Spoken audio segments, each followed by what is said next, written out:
IPL ಬಗೆಗಿನ interesting ಸುದ್ದಿಗಳನ್ನ quick ಆಗಿ ಹೇಳ್ತೇನೆ IPL ರೌಂಡ್ ಅಪ್ ನಲ್ಲಿ. ನಾನು ಶಾಂತ, ನೀವು ಸುದ್ದಿಯಾನದ ಸಬ್ಸ್ಕ್ರೈಬರ್ ಆಗೋದಕ್ಕೆ ಮರಿಬೇಡಿ. RCB ವರ್ಸಸ್ RR ಪಂದ್ಯದಲ್ಲಿ ರವೀಂದ್ರ ಜಡೇಜಾ ದಾಖಲೆಯೊಂದನ್ನು ನಿರ್ಮಿಸಿದ್ದಾರೆ. T20 ಕ್ರಿಕೆಟ್ನಲ್ಲಿ 4000 ರನ್ ಹಾಗೆ 200 ವಿಕೆಟ್ಗಳ ಮೈಲುಗಲ್ಲು ತಲುಪಿದ ಎರಡನೇ ಭಾರತೀಯ ಆಲ್ರೌಂಡರ್ ಎನಿಸಿಕೊಂಡಿದ್ದಾರೆ.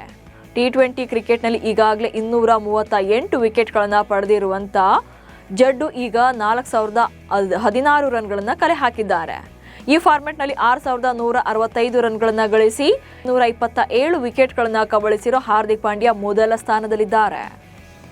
RCB ವಿರುದ್ಧದ ಪಂದ್ಯದಲ್ಲಿ RR ಪರ 8 4 ಹಾಗೆ 7 ಭರ್ಜರಿ ಸಿಕ್ಸರ್ಗಳೊಂದಿಗೆ 78 ರನ್ ಬಾರಿಸಿದ ವೈಭವ್ ಸೂರ್ಯವಂಶಿಗೆ ಪಂದ್ಯಶ್ರೇಷ್ಠ ಪ್ರಶಸ್ತಿ ಒಲಿದಿದೆ.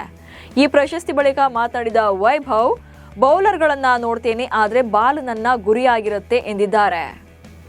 ಇನ್ನು ಪಂದ್ಯ ಮುಗಿದ ಬಳಿಕ ವೈಭವ್ ಸೂರ್ಯವಂಶಿ ಅವರನ್ನ ಭೇಟಿಯಾದ ವಿರಾಟ್ ಕೊಹ್ಲಿ ಅವರ ಅದ್ಭುತ ಬ್ಯಾಟಿಂಗ್ ಬಗ್ಗೆ ಅಪ್ರಿಷಿಯೇಟ್ ಮಾಡಿದ್ದಾರೆ. ಈ ವೇಳೆ ವೈಭವ್ ಧರಿಸಿದ್ದಂಥ ರಾಜಸ್ಥಾನ ರಾಯಲ್ಸ್ ಟ್ರೋಫಿಯ ಮೇಲೆ ಸಹಿ ಹಾಕಿ ಡಿಯರ್ ವೈಭವ್ ವೆಲ್ ಡನ್ ಅಂತ ಬರೆದು ಶುಭ ಹಾರೈಸಿದ್ದಾರೆ. ಈ ಫೋಟೋಗಳು ಈಗ ಸೋಷಿಯಲ್ ಮೀಡಿಯಾದಲ್ಲಿ ವೈರಲ್ ಆಗ್ತಿವೆ. ರಾಜಸ್ಥಾನ ವಿರುದ್ಧ RCB ಸೋಲು ಕಂಡರೂ ಕೂಡ IPLನಲ್ಲಿ ವಿಶೇಷ ದಾಖಲೆಯೊಂದನ್ನು ಬರೆದಿದೆ. ಈ ಪಂದ್ಯದಲ್ಲಿ 201 ರನ್ಗಳನ್ನು ಬಾರಿಸಿದ RCB IPLನಲ್ಲಿ ಚೆನ್ನೈ ಸೂಪರ್ ಕಿಂಗ್ಸ್ಗಿಂತ ಅತಿ ಹೆಚ್ಚು 200ಕ್ಕೂ ಹೆಚ್ಚು ಮೊತ್ತಗಳ ದಾಖಲೆಯನ್ನು ಸರಿಗಟ್ಟಿದೆ. CSK ಇದುವರೆಗೆ IPLನಲ್ಲಿ 37 ಬಾರಿ 200+ ರನ್ಗಳ ಗಡಿಯನ್ನು ದಾಟಿತ್ತು. RCB ಕೂಡ 37 ಬಾರಿ 200+ ರನ್ಗಳ ಗಡಿ ದಾಟಿದ ದಾಖಲೆ ಮಾಡಿದೆ. ರಾಜಸ್ಥಾನ ವಿರುದ್ಧದ ಪಂದ್ಯದಲ್ಲಿ ಪ್ರತಿ ಓವರ್ಗೆ 18 ರನ್ಗಳಂತೆ ಬೌಂಡ್ರಿ ಸಿಕ್ಸರ್ಗಳನ್ನು ಚೆಚ್ಚಿಸಿಕೊಂಡಿದ್ದಕ್ಕೆ RCB ಬೌಲರ್ ಅಭಿನಂದನ್ ಸಿಂಗ್ ಮೇಲೆ ಅಭಿಮಾನಿಗಳು ಗರಂ ಆಗಿದ್ದಾರೆ. ನಿನ್ನ ಬೌಲಿಂಗ್ಗಿಂತ ನಮ್ಮ ಗಲ್ಲಿ ಹುಡುಗರು ಎಷ್ಟೋ ಚೆನ್ನಾಗಿ ಬೌಲಿಂಗ್ ಮಾಡ್ತಾರೆ ಅಂತ ಅಸಮಾಧಾನ ಹೊರಹಾಕಿದ್ದಾರೆ. IPLಗಾಗಿ ತಮ್ಮ ರಾಷ್ಟ್ರೀಯ ಕ್ರಿಕೆಟ್ ಮಂಡಳಿ ವಿರುದ್ಧ ನ್ಯಾಯಾಲಯದ ಮೊರೆ ಹೋಗಿದ್ದ ಶ್ರೀಲಂಕಾ ವೇಗಿ ನುವಾನ್ ತುಷಾರ ಈಗ ಯೂಟರ್ನ್ ಹೊಡೆದಿದ್ದಾರೆ. RCB ಪರ 2026ರ IPL ಟೂರ್ನಿಯಲ್ಲಿ ಆಡೋಕೆ ನುವಾನ್ ತುಷಾರ ಅವರಿಗೆ NOC ನೀಡೋಕೆ ಶ್ರೀಲಂಕಾ ಕ್ರಿಕೆಟ್ ಮಂಡಳಿ ನಿರಾಕರಿಸಿತ್ತು. ಹೀಗಾಗಿ ಕೋರ್ಟ್ನಲ್ಲಿ ಕೇಸ್ ಹಾಕಿದ್ರು. ಈಗ ಕೇಸ್ ಹಾಕಿದ್ದಕ್ಕೆ ಶ್ರೀಲಂಕಾ ಕ್ರಿಕೆಟ್ ಬೋರ್ಡ್ ಬಳಿ ಕ್ಷಮೆ ಕೇಳಿದ್ದಾರೆ. ಜೊತೆಗೆ ಕೇಸ್ನ ವಿತ್ಡ್ರಾ ಮಾಡಿಕೊಳ್ಳೋದಾಗಿ ಹೇಳಿದ್ದಾರೆ. ಸಾಲು ಸಾಲು ಸೋಲುಗಳಿಂದ ಕಂಗೆಟ್ಟಿರುವಂತಹ CSK ಗೆಲುವಿನ ಟ್ರ್ಯಾಕ್ಗೆ ಬರೋಕೆ ಪ್ಲಾನ್ ಮಾಡ್ತಿದೆ. ಇಂದು ನಡೆಯಲಿರುವಂತಹ ಎರಡನೇ ಪಂದ್ಯದಲ್ಲಿ ಚೆನ್ನೈ ತಂಡ ಡೆಲ್ಲಿ ಕ್ಯಾಪಿಟಲ್ಸ್ ತಂಡದ ವಿರುದ್ಧ ಫೈಟ್ ನಡೆಸಲಿದೆ.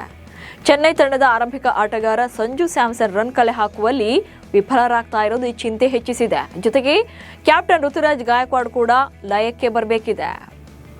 ಮೊದಲ ವಾರದಲ್ಲಿ ಕೇವಲ 2 ಪಂದ್ಯಗಳನ್ನು ಮಾತ್ರ ಆಡಿದ್ದ ಬೆಂಗಳೂರು ತಂಡ ಈಗ ಬ್ಯಾಕ್ ಟು ಬ್ಯಾಕ್ 2 ಪಂದ್ಯಗಳನ್ನು ಆಡಬೇಕಿದೆ.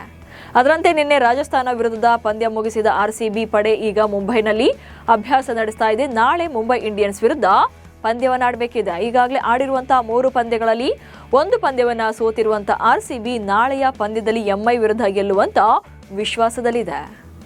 ಲಕ್ನೋ ತಂಡದ ಆಟಗಾರ ಮುಕುಲ್ ಚೌಧರಿ KKR ವಿರುದ್ಧದ ಪಂದ್ಯದಲ್ಲಿ ಅದ್ಭುತ ಪ್ರದರ್ಶನ ನೀಡಿ ಲಕ್ನೋವನ್ನ ಗೆಲ್ಲಿಸಿದ್ದಕ್ಕೆ ಲಕ್ನೋ ತಂಡದ ಮಾಲೀಕ ಸಂಜೀವ್ ಗೋಯಂಕ 4 ಕೋಟಿ ರೂಪಾಯಿ ಮೌಲ್ಯದ ದುಬಾರಿ ಕಾರನ್ನ ಗಿಫ್ಟ್ ನೀಡಿದ್ದಾರೆ ಎನ್ನುವಂತ ಸುದ್ದಿ ಹರಿದಾಡ್ತಿದೆ. ಆದರೆ ಈ ಸುದ್ದಿ ಸುಳ್ಳು. ಯಾಕಂದ್ರೆ ಮುಕುಲ್ಗೆ ಗೋಯಂಕ ಯಾವುದೇ ಕಾರನ್ನ ಉಡುಗೊರೆಯಾಗಿ ಕೊಟ್ಟಿಲ್ಲ. ಸೋಷಿಯಲ್ ಮೀಡಿಯಾದಲ್ಲಿ ಈ ಬಗ್ಗೆ ಸುಳ್ಳು ಸುದ್ದಿ ಹರಿದಾಡ್ತಿದೆ. ಲಕ್ನೋ ಸೂಪರ್ ಜೈಂಟ್ಸ್ ತಂಡಕ್ಕೆ ಇದೀಗ ಸೌತ್ ಆಫ್ರಿಕಾ ಆಲ್ರೌಂಡರ್ ಎಂಟ್ರಿ ಆಗಿದ್ದಾರೆ. ಶ್ರೀಲಂಕಾದ ಸ್ಪಿನ್ ಆಲ್ರೌಂಡರ್ ವನಿಂದು ಹಸರಂಗ ಬದಲಿಗೆ ಸೌತ್ ಆಫ್ರಿಕಾ ಆಲ್ರೌಂಡರ್ ಆಗಿರುವಂತ ಜಾರ್ಜ್ ಲಿಂಡೆಯನ್ನ ಆಯ್ಕೆ ಮಾಡಿಕೊಂಡಿದೆ. ಎಡಗೈ ಬ್ಯಾಟರ್ ಹಾಗೆ ಎಡಗೈ ಸ್ಪಿನ್ ಬೌಲರ್ ಆಗಿರುವಂತ ಲಿಂಡೆ ವಿಶ್ವದ ವಿವಿಧ T20 ಲೀಗ್ಗಳಲ್ಲಿ 250ಕ್ಕೂ ಹೆಚ್ಚು ಪಂದ್ಯಗಳನ್ನಾಡಿ 200ಕ್ಕೂ ಹೆಚ್ಚು ವಿಕೆಟ್ಗಳನ್ನು ಪಡೆದಿದ್ದಾರೆ. ಇದೀಗ ಅನುಭವಿ ಆಟಗಾರನನ್ನ ಲಕ್ನೋ ತಂಡ 1 ಕೋಟಿ ರೂಪಾಯಿ ಮೊತ್ತಕ್ಕೆ ಸೇರಿಸಿಕೊಂಡಿದೆ. ಇವಿಷ್ಟು ಇವತ್ತಿನ IPL ಬಗೆಗಿನ ಸುದ್ದಿಗಳು. ನಮಸ್ಕಾರ.